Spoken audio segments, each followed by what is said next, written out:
Donc, je vous montre un petit complément par rapport à ce qu'on a vu pour ceux que ça intéresse. Donc, j'avais terminé avec le loup qui, chez moi, portait le numéro 31, le fichier. Là, je viens de dupliquer 3 fois le fichier. Donc, c'est le même fichier.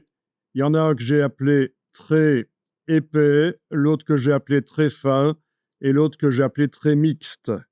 Donc, les 3 fichiers ici sont ouverts dans Illustrator. Je les ai disposés comme ça, de manière à avoir ici le très fin. Pour ce fichier-là, dans les calques, c'est uniquement les traits 2 points qui sont affichés, pas les 4.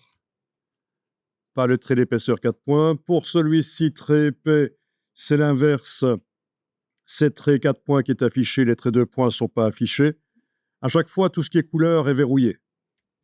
Sur celui du dessus, c'était verrouillé aussi, la couleur.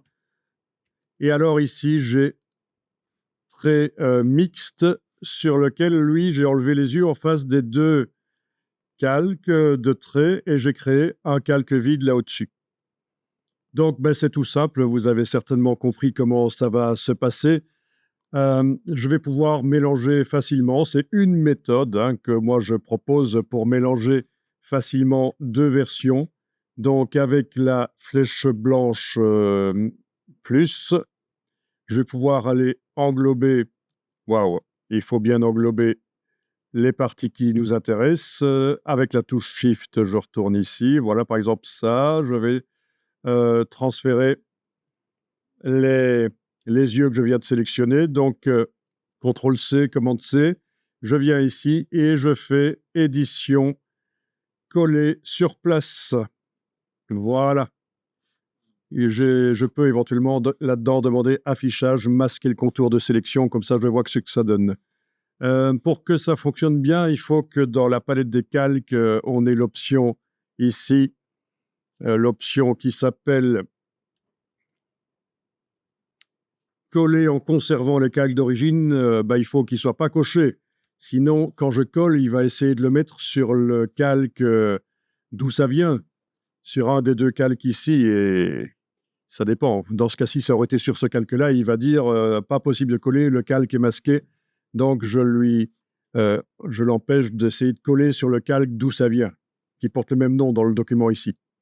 Donc ça, c'est le gros truc assez vicieux dans Illustrator, cette option coller selon le calque. Voilà, et donc je vais faire des sélections comme ça de différentes choses qui m'intéressent. Chaque fois du copier, puis venir ici, du édition, coller sur place. Voilà, et c'est comme ça que je vais arriver à avoir un dessin avec plusieurs traits différents, quelque chose qui sera peut-être un peu plus intéressant en fait, hein, à force d'aller chercher le meilleur dans chaque version. Donc voilà comment moi je procéderai, et donc c'est plus riche visuellement. Ouais. Ouais, évidemment, on peut aussi se faire différentes brushes de différentes épaisseurs euh, et les appliquer dans le même document. Ça, c'est aussi une possibilité. Donc voilà. OK. Donc typiquement, pour tout ce qui concerne le visage, je prendrai des choses plus fines, des traits plus fins. Et pour ce qui concerne le reste, la silhouette générale, je prendrai des traits plus épais. Vous avez compris le principe. Voilà. Et donc finalement, ceci sera sans doute plus intéressant que chacune des 2 versions prises séparément. Voilà.